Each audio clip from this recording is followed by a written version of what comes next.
आज जंगल में रामकली जी की पड़ोसन है, उनसे मिलने आई हैं। लो काकी, हमारे फ्रिज का ठंडा ठंडा पानी पियो। यहाँ जंगल में फ्रिज कहाँ से आया?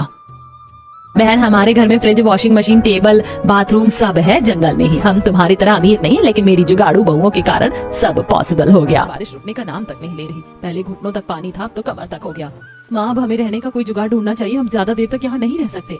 पापा, आपको बचाओ, हम डूब जाएंगे। पापा, हमें गोद में उठा लो, वरना हम डूब जाएंगे। अब गले तक पानी आ रहा है।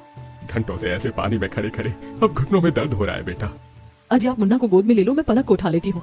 तभी राज मुन्ना को कंधे पर बिठा लेता है और मनीता पलक को गोद में ले लेती है। ये बारिश रुकने का नाम नहीं ले रही। इस पानी से पैरों में सड़न होने लगी है। हमारे इस एक कमरे के घर में तो छत भी नहीं है, वरना छत पर ही बैठ जाते बारिश के रुकने तक। यहाँ जल का स्तर बढ़ते जा रहा है। इससे अच्छा हमें अपने पड़ोसियों से मदद मांगनी चाहिए, शायद कोई मदद कर दे।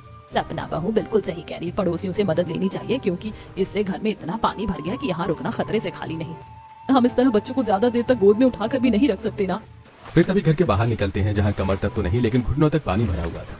कमला बहन, ये बारिश बंद होने तक क्या तुम अपने घर में रहने की इजाजत दोगी? बड़ी मेहरबानी होगी तुम्हारी।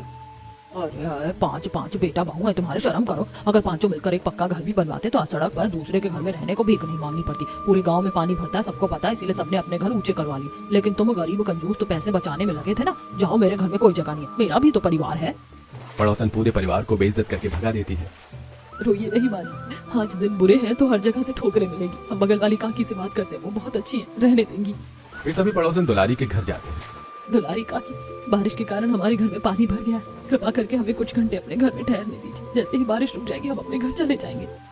मैंने क्या तुम लोगों का ठेका ले रखा है? कुछ देर ठहरने दो। जाओ, भागो यहाँ से, मेरे घर में कोई जगह नहीं है। ऐसे ही मेरा परिवार इतना बड़ा है, तुम गरीबों की फौज को अगर सहारा दे दिया तो हम कहाँ रहेंगे। धन्यवाद इतनी सहायता के लिए। हमारे पड़ोसी सिर्फ गरज के लिए हैं। चलो, हमें किसी की जरूरत नहीं है। अरे जाओ जाओ गरीबों, इतना स्वाभिमान पहले जाग गया होता तो अपना घर भी पक्का करवा लिए होते और आज नौबत ना आती। दुलारी भी उन्हें खूब बेइज्जत करती है। भारी बारिश में घुटनों तक पानी में सभी सड़क पर खड़े थे कि तभी रामकली जी की एक पड़ोसन। रामकली बहन, चाहिए तो कुछ समय के लिए मेरे घर में छत पर तुम सभी ठहर सकते हो, लेकिन मैं ज्यादा देर तक नहीं रोक पाऊंगी, क्योंकि मेरे घर में बहू बेटों की चलती है और तुम्हें तो पता है ना। बड़ी मेहरबानी होगी बहन, बस आज रात की बात है, हम सुबह ही चले जाएंगे। फिर फूलमती जी सभी को घर के अंदर आने देती हैं। सभी उनके घर में आराम करते हैं और फूलमती सभी के लिए खाना नाश्ता बनाती है। रात भर सभी उनकी छत वाले पोर्शन में खाना खाकर पल्ला तान कर आराम करते हैं। रात भर लगातार बारिश होती है और सुबह होने के बावजूद बारिश रुकने का नाम नहीं लेती। बहू, ऊपर सभी आराम कर रहे हैं, चाय बना दे, उनके लिए ठंड लग गई होगी बारिश से। गरीबों की फौज घर में बिठा रखी हो, यही काम है क्या कि दिन रात अब मैं उनके लिए चाय नाश्ता खाना बनाते रहूं? भंडारा नहीं लगाए, अब भगाओ सबको यहाँ से, वरना मैं चली जाऊंगी। रानी के कटु वचन घर वाले सुन लेते हैं। तभी रानी छत पर जाकर, तुम सभी को शर्म है या नहीं? जाओ, निकलो हमारे घर से। एक रात की बात थी, बहुत एडजस्ट कर लिया, चलो भागो अब। और इस तरह पड़ोसी भी बहुओं और ससुराल वालों को बेइज्जत करके उन्हें वहाँ से भगा देते हैं। बस बहुत हो गया, यहाँ वहाँ की जिल्लत झेलने से अच्छा हम इस पानी में डूबकर मर जाते, फिर भी अच्छा होता। ऐसा नहीं कहते जी, कोई ना कोई सोल्यूशन तो होगा ही। पूरी गांव में हर जगह पानी भरा हुआ है, हमें बाहर जंगल की तरफ जाना चाहिए, क्योंकि पानी में ज्यादा देर रहना ठीक नहीं है। अगर सांप या बिच्छू रहा और काट लिया तो दिक्कत हो जाएगी। सभी पानी में चलते हुए जंगल की ओर बढ़ते जाते हैं। इतनी बारिश में जंगल में भी जाकर क्या फायदा, हमारे रहने के लिए जंगल ठीक नहीं है। फिलहाल यही एक जगह है जहाँ पानी नहीं है, हमें कुछ देर तो यहाँ ठहर ही सकते हैं। आस पड़ोस वालों से भीख मांगने से अच्छा है कि स्वाभिमान से यहाँ रुक जाए। बाकी जीना मरना सब भगवान के ऊपर है। बहुत सही कह रही है, हमारा जंगल में रहना ठीक है, यहाँ जंगली जानवर भी नहीं है। फिर सभी जंगल के अंदर जाते हैं। ऐसे मौसम में क्या हम पेड़ों पर रहेंगे बहू? देख कैसे बारिश रुकने का नाम नहीं ले रही। तभी मनीता की नजर एक बड़े से पेड़ पर पड़ती है। सही कहा माँ जी, पेड़ पर नहीं लेकिन पेड़ के अंदर जरूर रह सकते हैं। वो देखिए कितना बड़ा पेड़ है, पक्का इसमें पहले कोई रहता होगा। आपका मतलब है कि कोई इंसान या जानवर, कोई भी? फिर मनीता पेड़ के पास जाकर उसके अंदर झांकती है, जो कि अंदर से बहुत ही बड़ा होता है। माँ जी, हम यहाँ कुछ दिन रुक सकते हैं, ये पेड़ अंदर से काफी बड़ा है। कितना भी बड़ा हो दीदी, हम 14 लोग हैं, इसमें 14 लोगों का रहना पॉसिबल ही नहीं। आप सभी का दिमाग खराब हो गया है, हम बेघर हो गए हैं और आप सभी ये जंगल खेल रही हो। भैया आप तो कुछ कहो। सही कहा दीपक ने, अगर तुम सभी को यहाँ रहना है तो रहो, हम नहीं रहने वाले। चलो भाइयों, हम रहने के लिए कुछ जुगाड़ करते हैं, वरना पानी अगर रुक जाएगा तो हम वहीं जाकर रहेंगे। एक कमरे का घर है, जितना पानी भरा था अब तक तो वो घर बह गया होगा, वहाँ जाने का कोई फायदा नहीं होगा। लेकिन पांचों पति अपनी बीवियों की एक नहीं सुनते हैं और वहाँ छत ढूंढने की तलाश में निकल पड़ते हैं। बहनों, अब हमें ही करना है जो करना है। देखना हमारे पति फिर से वापस आएंगे, क्योंकि गांव वाले बहुत घमंडी है। कोई हम गरीब की मदद नहीं करने वाला। फिर पांचों बहुएं उस बड़े से पेड़ के अंदर जाती हैं। ये तो एकदम कमरे के जैसा है। 2 लोग यहाँ रहने का जुगाड़ करो। 2 लोग जाकर बाहर खाने पीने की तैयारी करते हैं। फिर जानवी और प्रिया पेड़ के अंदर साफ सफाई करती हैं और बाहर से लकड़ी ले जाकर अंदर मिट्टी का चूल्हा बनाती है और एक रसोई तैयार करती हैं। वहीं सास रामकली बड़ी बहू मनीता के साथ मिलकर मिट्टी के बर्तन तैयार करती हैं।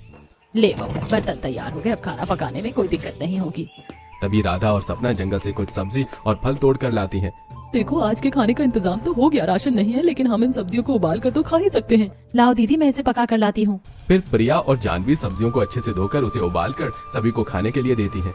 वहाँ पेड़ के अंदर घर बनाकर पांचों बहुएं और सास ससुर आराम कर रहे थे। वहीं पांचों भाई बारिश में दरबदर की ठोकरें खा रहे थे। लगता है हमारी पत्नियां सही कह रही थी भैया।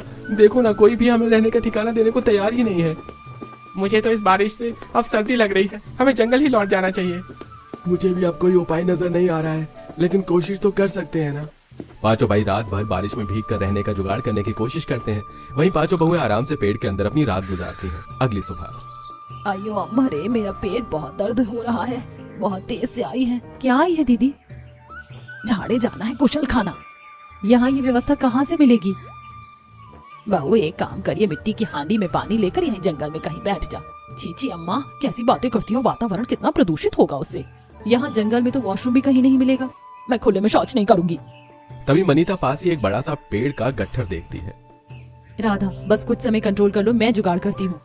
फिर मनीता पेड़ के गट्ठर को एक नुकीले पत्थर से खोदकर एक कमोड तैयार करती है। अब बस इसके चारों तरफ की दीवार तैयार करनी है।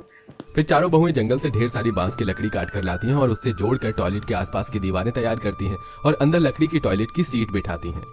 ये देखो, ये हो गया हमारा टॉयलेट तैयार। जाओ राधा, तुम हल्की हो लो। काफी राहत मिली दीदी हल्की होकर। अब आप सब भी जाकर फ्रेश हो जाओ। फिर एक एक करके सारी बहुएं और सास ससुर फ्रेश होकर आते हैं। एक बात जान लो बहनों, अगर यहाँ रहना है तो हमें बेसिक जुगाड़ तो करना ही होगा, और एक पेड़ के अंदर इस तरह रहना पॉसिबल नहीं है। सारी बहुएं मनीता की बातों पर हामी भरती हैं। वहीं सभी पांचों बहुओं के पति थके हारे बारिश में भीगे हुए वहाँ आते हैं। क्या हुआ, आप लोगों ने रहने का जुगाड़ कर लिया? हम लोग बहुत गलत थे। रात भर भटके हैं, लेकिन कहीं रहने का ठिकाना नहीं मिला। इसीलिए कहती हूँ, यहीं सब लोग रहो, मिलकर रहेंगे तो सब हो जाएगा। ये टॉयलेट किसने तैयार किया? हम पांचों बहुओं ने भैया। आप सभी फ्रेश हो जाओ, तब तक हम खाने पीने का इंतजाम करते हैं। पांचों भाई बारी बारी से पेड़ से बने टॉयलेट में फ्रेश होने के लिए चले जाते हैं। बाथरूम तो कर लिया, लेकिन 2 दिन से ढंग से नहाए नहीं बहू। अगर ऐसे ही नहाने का कोई जुगाड़ हो जाता तो मजा आ जाता। वैसे भी ऐसे खुले में नहाना अच्छा नहीं लगता, और बिना नहाए कितने ही दिन रहेंगे। मेरे पास एक जुगाड़ है, क्यों ना हम इस पेड़ में बाथरूम बनाएं। ये पेड़ काफी मोटा है, कोई तकलीफ भी नहीं होगी। हाजी, आप ना शावर और नल लेते आओ, और एक लंबी पाइप भी लेते आना। हम पाइप डायरेक्ट नदी में डाल देंगे, वैसे भी नदी बगल में ही है। ठीक है। फिर राज विवेक के साथ नल लाने के लिए बाजार जाता है और बाकी के 3 भाई जंगल से बांस की लकड़ियां काट कर उस बड़े से पेड़ के ऊपर एक और घर बांधने लगते हैं। वहीं बहुएं पेड़ में नहाने के लिए बाथरूम बनाती हैं। ये लो, मैं नल ले आया। लाओ भैया, मैं इसे फिट कर देता हूँ। फिर दीपक नल और शावर बाथरूम में फिट कर देता है और सोनू पाइप का एक सिरा नदी में डाल कर आता है तो दूसरा सिरा नल से जोड़ देता है। अरे लो, हो गया नहाने के लिए पेड़ में जुगाड़ू बाथरूम भी तैयार। मैंने तो कभी सोचा भी नहीं था कि मेरी पांचों बहुएं इतनी जुगाड़ू है। कोई सोच भी नहीं सकता कि पेड़ के अंदर भी नहाने के लिए बाथरूम हो सकता है। मम्मा, ये तो बहुत बढ़िया है। वाकई मम्मा, ये काफी बढ़िया है। इसमें तो पहले मैं ही नहाऊंगा। नहीं, पहले मैं नहाऊंगी। चलो, मैं दोनों को नहला देती हूँ। फिर सभी बारी बारी से पेड़ में बने बाथरूम में नदी के ठंडे पानी से शावर लेते हैं। वाकई नदी के ठंडे पानी में नहाकर तो मजा ही आ गया। अब बहू बढ़िया से खाना बना दे बस। बहुएं फिर से पेड़ के अंदर बने घर में जाकर सभी के लिए खाना बनाना शुरू करती हैं। कल जो सब्जियां रखी थी वो तो सड़कर खराब हो गई, और कल का बचा हुआ खाना भी खराब हो गया। जंगल का टेम्परेचर भी बाहर के टेम्परेचर से थोड़ा अलग है ना, इसीलिए। लेकिन दीदी, ऐसे कब तक सामान बर्बाद होगा? अगर फ्रिज होती ना तो ये ना होता। जैसे बाथरूम और टॉयलेट बनाए हैं, वैसे ही फ्रिज भी तो बनाई जा सकती है ना। बिल्कुल, बस हमें कूलिंग के लिए गैस की जरूरत पड़ेगी। दीदी, भैया को कबाड़ी के यहाँ भेज दो। उसके यहाँ एक खराब फ्रिज पड़ी हुई थी, उसका कूलिंग सिस्टम मिल जाएगा तो फ्रिज बनाना भी पॉसिबल है। हाँ, ये सही रहेगा। अजी, आप कबाड़ी के यहाँ जाकर देखो ना, वो खराब फ्रिज ना बिकी हो तो। राज मनीता के कहने पर कबाड़ी के यहाँ जाता है और वो खराब फ्रिज महज 200 रुपए में खरीद कर लाता है। ये लो मनीता, ये खराब फ्रिज का कूलिंग सिस्टम है। बस अब काम हो जाएगा। फिर पांचों बहुएं मिलकर पेड़ के अंदर फ्रिज बनाती हैं और उस खराब फ्रिज का कूलिंग सिस्टम पेड़ में बनी फ्रिज में फिट करती हैं, जिससे वो फ्रिज चालू हो जाती है। अरे वाह बहू, ये तो तूने कमाल कर दिया। मेरी बहुएं तो काफी ज्यादा जुगाड़ू हैं। अब कोई भी सब्जी या खाना बर्बाद नहीं होगा। मम्मी ने तो जादू कर दिया, पेड़ में फ्रिज बना दी। मम्मी इसमें बर्फ भी जमती है क्या? हाँ जमती है ना। अरे वाह, फिर तो मजा आ जाएगा। सभी हंसने लगते हैं। सभी मजे से जंगल में बने घर में रहने लगते हैं। ऐसे ही दिन बीत रहे थे। फिर एक सुबह ये देखना बहू, हाथ पूरा लाल हो गया है, जाने क्या हो गया। माँ जी, मेरे भी पीठ में रैशेस हो गए हैं। मुझे लगता है पेड़ के अंदर खुरदुरी लकड़ियों पर सोने की वजह से हो रहा है ये सब। हाँ, मेरे भी पूरे शरीर पर लाल लाल हो गया है। दीदी क्यों ना हम जंगल में जो कटे हुए पेड़ों के जो गट्ठर है उससे बेड बनाएं, वरना ऐसे ही शरीर लाल होती रही तो डॉक्टर का खर्चा बढ़ जाएगा।